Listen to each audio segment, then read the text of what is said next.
Que mes excellents confrères, mes chers amis ont dit l'essentiel. Je vais juste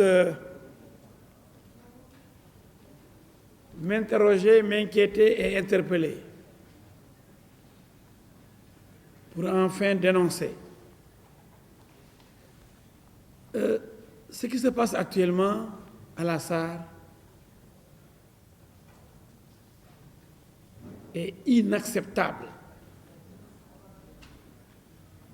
incompréhensible.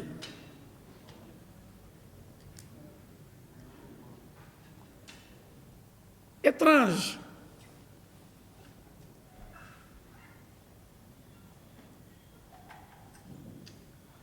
Et l'État du Sénégal doit comprendre. Son chef, le chef de l'État, doit comprendre qu'il se passe des choses qu'il ignore à la SAR, des choses graves, de la magouille, des détournements de deniers publics, de l'escroquerie portant sur des deniers publics, de l'argent qui nous appartient. 59 milliards pour une seule année d'exercice. Quelle est cette société qui pourrait supporter un tel déficit? Et l'État ne dit rien. Pendant ce temps-là, on dresse des scénarios, on complote, on essaie d'écarter la bonne graine. C'est vrai, le livret est là. Mais dans cette affaire-là de la SAR, la bonne graine, c'est Locafrique, qui permet à la SAR d'exister, qui a apporté énormément pour la survie de l'entreprise. Aujourd'hui, on veut l'écarter parce qu'elle dérange. Elle dérange des fraudeurs, des voleurs, des magouilleurs, des escrocs. Et l'illustration la plus parfaite vous est donnée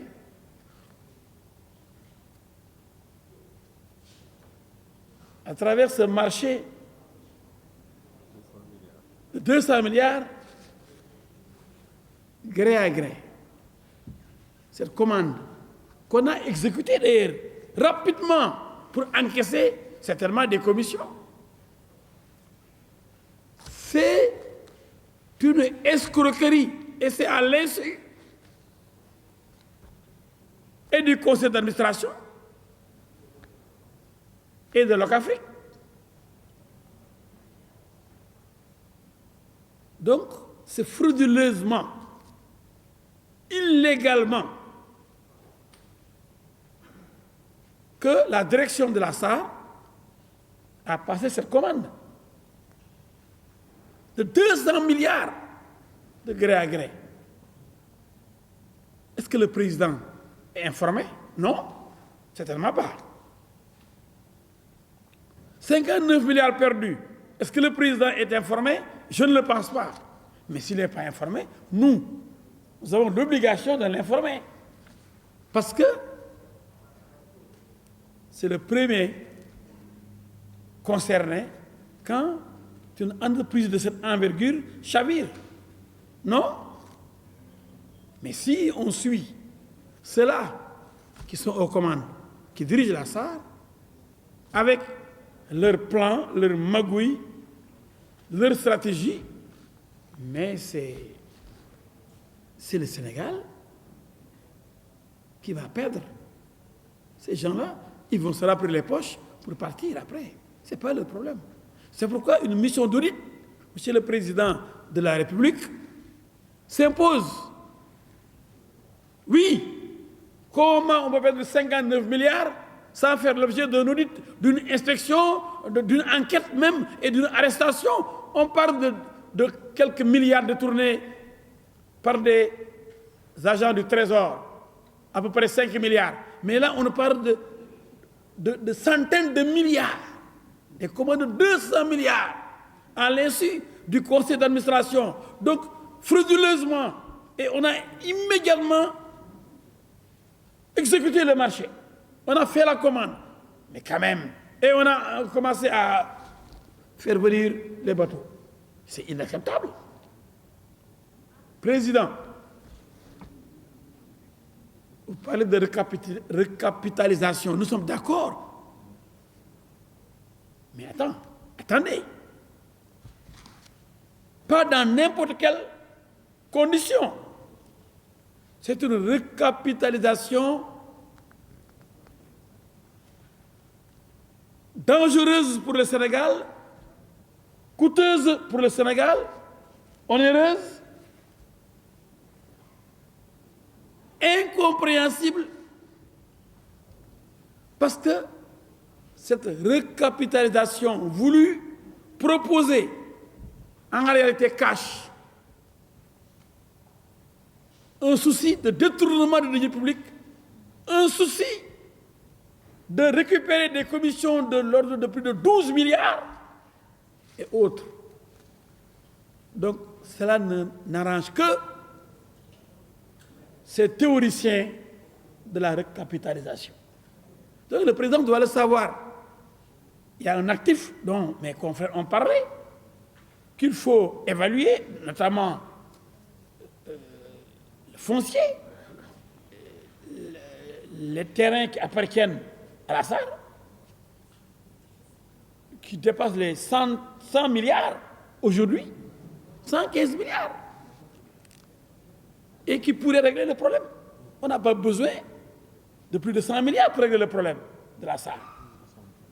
On cherche 60 quelques milliards. Et nous disposons de plus de 100 milliards.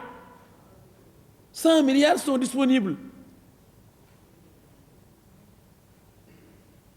Au lieu de penser à ces actifs, donc on va s'endetter et l'État du Sénégal doit immédiatement sortir 36 milliards. Et on demande à l'Afrique de sortir tout de suite 26 milliards. Mais ces gens-là, ils sont malades. Mais attention, la direction de la SAR doit faire l'objet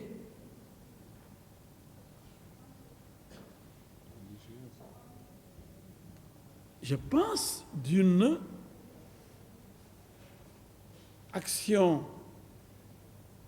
j'allais dire médicale. Est-ce que ce n'est pas pathologique? Est-ce que ces gens ne sont pas frappés, ne sont pas victimes d'une maladie qui ne dit pas son nom? Comment peut-on réfléchir comme le font ces gens-là? Est-ce qu'une intervention d'un psychiatre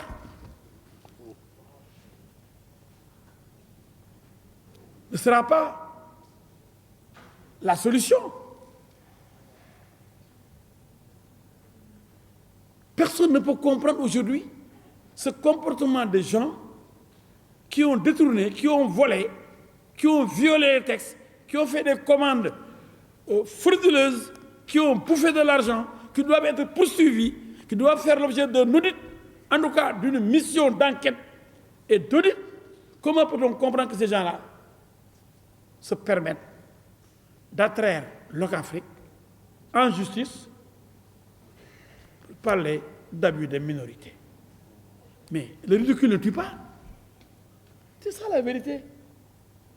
On est devant la plus grande escroquerie commise au Sénégal, l'escroquerie du siècle.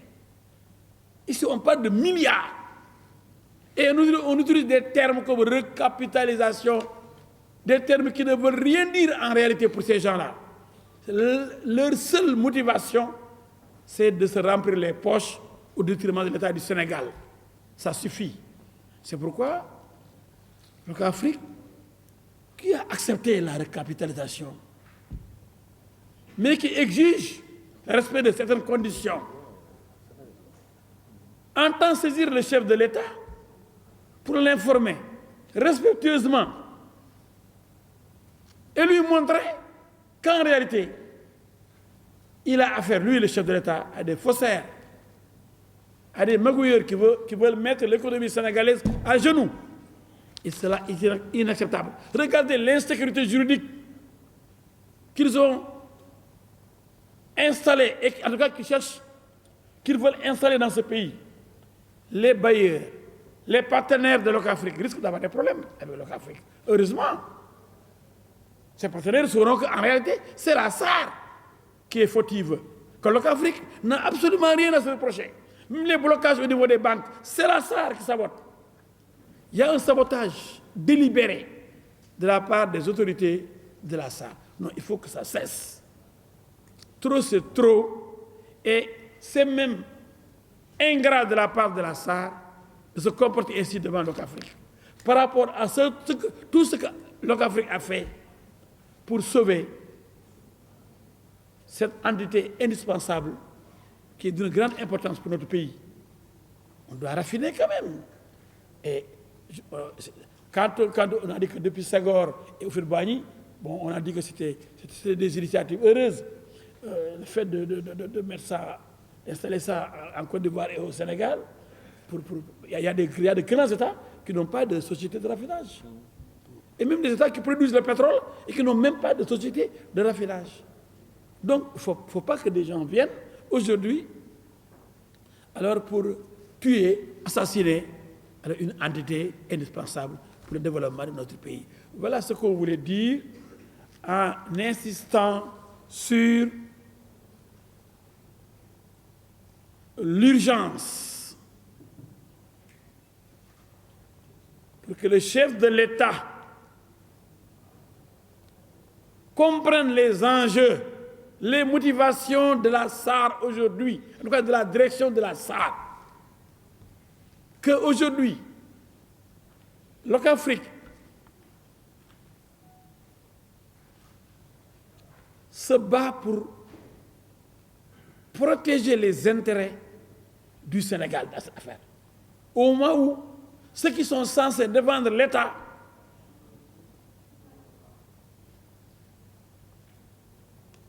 sont en train de compromettre les intérêts de l'État du Sénégal.